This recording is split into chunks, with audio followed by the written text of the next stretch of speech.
श्री स्वामी समर्थ. तुम्हा सर्वांचं माझ्या चॅनलमध्ये मनापासून स्वागत आहे. तर बघा, गुरुवारी आहे कालाष्टमी आणि त्याचबरोबर या गुरुवारला एक अत्यंत साधारण महत्त्व प्राप्त झालेलं, कारण या दिवशी गुरुपुष्यामृत योग सुद्धा तयार होत आहे आणि तो सुद्धा दिवाळीच्या आधी होत आहे. म्हणून या गुरुपुष्यामृत योगाला अत्यंत महत्त्व आहे.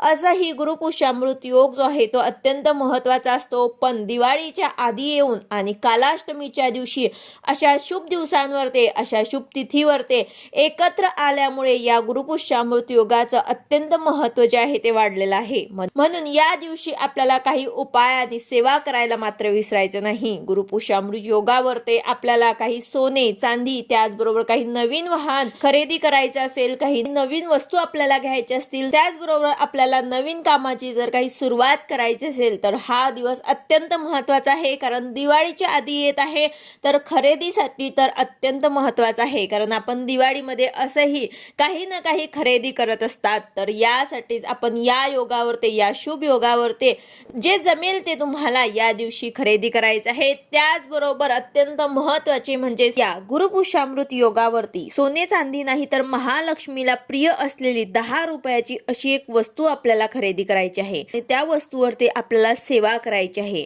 ही वस्तू कोणती आहे, यानंतर या वस्तूचा आपल्याला काय करायचं आहे, कोणती सेवा आपल्याला करायची आहे आणि कुठे आपल्याला हे ठेवायचे आहे, याबद्दलची संपूर्ण माहिती मी तुम्हाला आजच्या व्हिडिओमध्ये सांगणार आहे. व्हिडिओ पूर्ण बघा, जेणेकरून तुम्हाला संपूर्ण माहिती मिळेल.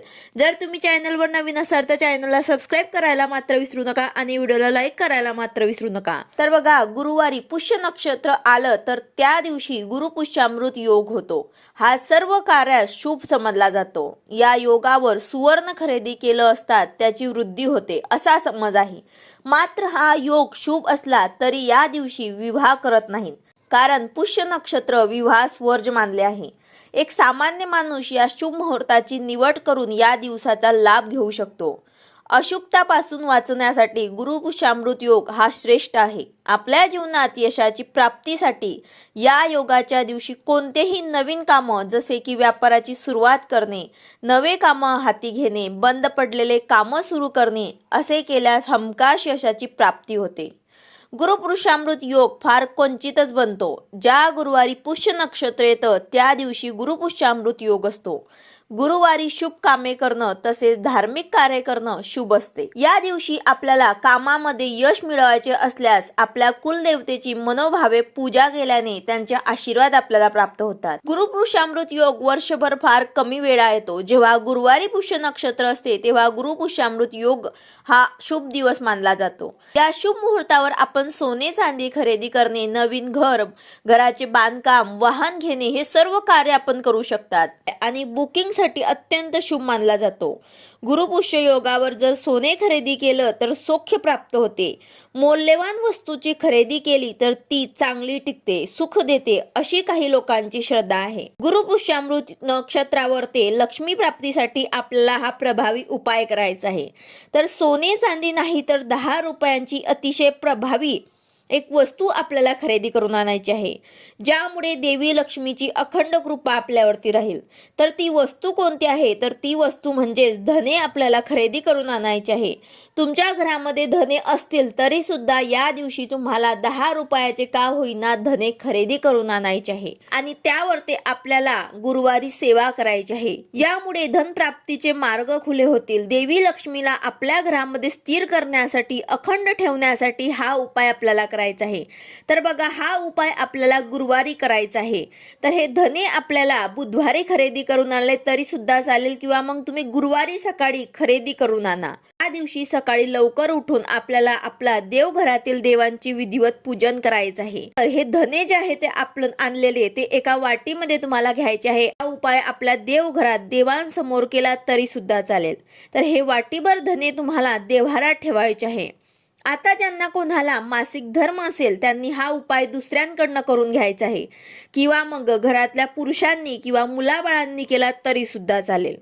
त्याचबरोबर जर तुम्हाला सुतक असेल तर तुम्हाला हा उपाय करता येणार नाही. त्यानंतर जे धने आपण भरात ठेवले आहे त्यांची आपल्याला विधिवत पूजा करायची आहे. हळदी कुंकू अक्षता फुलं अर्पण करायची आहे. धूप दीप ओवाळायचा आहे. त्यानंतर दिवसभर ते धने तिथेच आपल्याला आपल्या देवघरामध्ये तिथेच आपल्याला राहू द्यायचे आहे. आणि संध्याकाळी जेव्हा दिवे लागणीच्या वेळी आपल्याला या धन्यांवरती आपल्याला सेवा करायची आहे.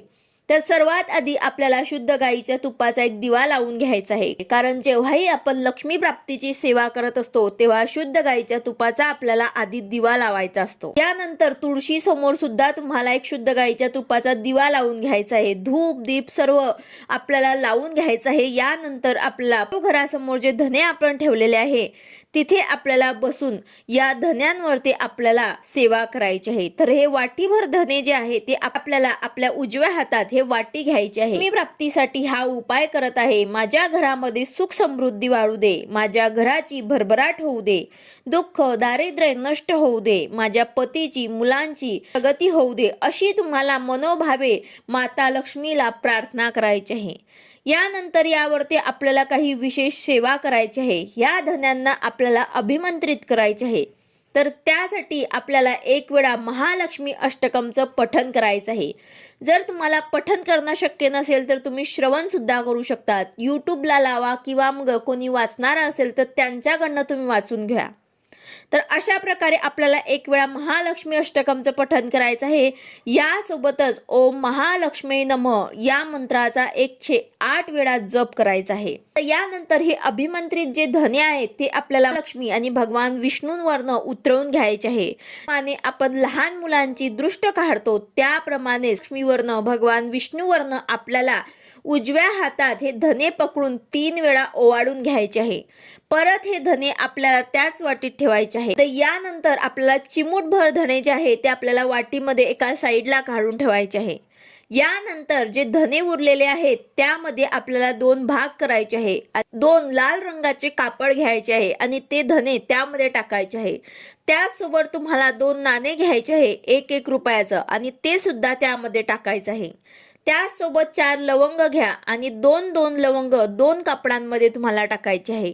तर अशा प्रकारे तुम्हाला थोडेसे धने 1 रुपयाचा नाणा आणि 2 लवंग असं एक पुटळीमध्ये तसंच दुसऱ्या पुटळीमध्ये सुद्धा थोडेसे धने 1 रुपया आणि 2 लवंग असं सर्व तुम्हाला ह्या वस्तू ज्या आहेत ते महालक्ष्मीचं कंटिन्यू तुम्हाला जप करायचं आहे. आणि हे पोटल्या तुम्हाला तयार करायचे आहे. 2 पोटली तुम्हाला अशा प्रकारे तयार करून घ्यायची आहे. आणि यानंतर त्या 2 पोटलीची तुम्हाला पंचोपचार पूजा करायची आहे. हळद कुंकू अक्षदा फुलं वाहून धूप दीप ओवाळून पूजा करायची आहे. यानंतर हे जे चिमूटभर आपण धने काढलेले होते आता त्यांचं काय करायचं तर तुम्हाला ते धने एका मातीच्या भांड्यामध्ये किंवा मग एक पंती सुद्धा तुम्ही घेऊ शकतात त्यामध्ये तुम्हाला घ्यायचे आहे. आणि ते धन्यांवरती तुम्हाला 2 अख्ख्या लवंग आणि 2 अख्ख्या वेलची घ्यायची आहे. आता लवंग घेताना व्यवस्थित घ्यायचे आहे. ज्यांना फूल असेल त्याच आपल्याला लवंग वापरायचे आहे. आणि वेलची सुद्धा व्यवस्थित बघून घ्यायची आहे. त्याचबरोबर भीमसेनी कापराच्या 2-3 वड्या सुद्धा घ्यायच्या आहे. तर हे सर्व वस्तू आपल्याला जाळायचे आहे. त्यानंतर हे सर्व धूर आपल्याला आपल्या घरामध्ये फिरवायचं आहे. हे जे वेलची आहे आणि लवंग आहे याने लक्ष्मी माता आपल्या घराकडे आकर्षित होत असते. त्याचबरोबर भीमसेनी कापूर जो आहे त्या घरातली नकारात्मकता दूर करत असतो. तर यासाठी आपल्याला हा धूर करायचा आहे. यानंतर आता दुसऱ्या दिवशी जे पोटली तुम्ही ठेवलेलं आहे आता त्यांचं काय करायचं तर जेव्हा आपण देवांची देवपूजा करणार तेव्हा तुम्हाला 2 पोटलींवर ते परत पंचोपचार पूजा करायची आहे. हळद कुंकू अक्षदा फुलं वाहून धूप दीप ओवाळायचं आहे. यानंतर 1 पोटली तुम्हाला उचलून तिजोरीत ठेवायची आहे आणि दुसरी जी पोटली आहे ते तुम्हाला तुमच्या देवघरातच एका साईडला ठेवायची आहे. किंवा मग तुम्ही देवांचं सामान तुम्ही जिथे ठेवत असाल तिथे तुम्हाला एका साईडला ठेवून द्यायचे आहे. गुरुपुष्यामृत योगावरती हा लक्ष्मी प्राप्तीचा अतिशय प्रभावी उपाय तुम्हाला आवर्जून करायचा आहे. व्हिडिओ आवडला असेल तर लाईक करा, शेअर करा, सबस्क्राईब करा. भेटूया अशाच नवीन व्हिडिओ सोबत. श्री स्वामी समर्थ.